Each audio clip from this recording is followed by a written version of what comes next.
యాదాద్రి భువనగిరి జిల్లాలోని తుర్కపల్లి మండలంలో మన తెలంగాణ రాష్ట్ర ముఖ్యమంత్రి గౌరవనీయులు రేవంత్ రెడ్డి గారి ఆదేశాల మేరకు పిసిసి అధ్యక్షులు బొమ్మ మహేష్ కుమార్ గౌడ్ గారి ఆదేశానుసారం మరియు ప్రభుత్వ విప్పు ఆలేరు ఎమ్మెల్యే పెద్దలు యాదాద్రి భువనగిరి జిల్లా కాంగ్రెస్ పార్టీ అధ్యక్షులు గౌరవనీయులు అన్న వీర్ల ఐలన్న గారి ఆదేశానుసారం ఈరోజు తుర్కపల్లి మండలం దత్తాయపల్లి గ్రామంలో గ్రామ పంచాయతీ సర్పంచ్ పాలకవర్గ సభ్యులు ఉప సర్పంచ్ గ్రామశాఖ అధ్యక్షుడు ఇక్కడ ఉన్నటువంటి మండల నాయకులు జిల్లా నాయకులు కాంగ్రెస్ పార్టీ కుటుంబ సభ్యులందరం కలిసి ప్రతి ఇంటికి వెళ్ళి ప్రజా సమస్యల పరిష్కారంతో పాటు అక్కడ మనకు ప్రభుత్వం నుంచి రావాల్సినటువంటి సంక్షేమ పథకాలు ఏవైతే వాళ్లకు చేరుతున్నాయి, ఏది ఫ్రీ కరెంట్ కానీ, ఉచిత బస్సు సౌకర్యం కానీ, ఇందిరమ్మ ఇల్లు కానీ, రేషన్ కార్డు కానీ, ఇంకా అనేకమైనటువంటి సన్నబియ్యం కానీ మన ప్రభుత్వం వచ్చిన తర్వాత లబ్ధిదారులకు ప్రతి ఇంటికి ఏ సంక్షేమ పథకం చేరుతుంది, ఏ సంక్షేమ పథకం కావాలనే ఉద్దేశంతో అన్నగారు ఐలన్న గారు ఇచ్చినటువంటి పిలుపు మేరకు ఈరోజు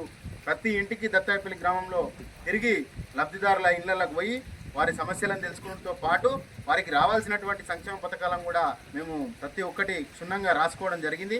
అందరికీ ప్రతి సంక్షేమ ప్రభుత్వం ఇది ప్రజాపాలన ప్రభుత్వం, రేవంత్ రెడ్డి గారి నాయకత్వంలో, వీర్లైలన్న గారి నాయకత్వంలో ఇది సంక్షేమ ప్రజాపాలన అందిస్తున్నటువంటి ప్రజా సంక్షేమ పథకం కాబట్టి ఈ ప్రభుత్వాన్ని ప్రజలందరూ ఆశీర్వదిస్తారు. ఈ గ్రామంలో మేము గతంలో ఎన్నడూ చూడలే మా తెలుగులో ఈ గ్రామంలో రేవంత్ రెడ్డి గారి ప్రభుత్వం వచ్చిన తర్వాత 3 ప్రభుత్వ ఉద్యోగాలు ఈ గ్రామంలో ఉన్నటువంటి యువతకు రావడం జరిగింది. అది సంతోషదాయకం. అనేకమైనటువంటి సంక్షేమ పథకాలు అందిస్తున్నటువంటి ప్రభుత్వానికి ఎప్పటికీ రుణపడి ఉంటామని చెప్పి ఈ ప్రజలు మాకు బ్రహ్మరథం పడుతున్నారు. ఇది రేపటి భవిష్యత్తుకు కూడా నాంది. ఈ గ్రామాన్ని అభివృద్ధి పదంలో నడిపించేందుకు ఇక్కడ ఉన్నది యువత. గ్రామ సర్పంచ్తో పాటు ఉప సర్పంచ్ పాలకవర్గ సభ్యులు అందరూ యువతే ఈసారి కీలకమైనటువంటి భూమిక వహిస్తున్నారు. ఈ గ్రామ అభివృద్ధి లక్ష్యంగా వాళ్ళు ముందుకు పోతున్నారు. వారికి సహకరించేందుకు ఈ గ్రామ ప్రజలు కానీ నాయకులు కానీ అందరూ ఒకరికొకరు మూకుమ్మడిగా వాళ్ళు ఒక్కటై అందరూ ఐక్యంగా ఉండి ఈ గ్రామాన్ని అభివృద్ధి చేస్తామని చెప్పి తెలియజేసుకుంటూ అవకాశం ఇచ్చిన పెద్దలందరికీ ధన్యవాదాలు.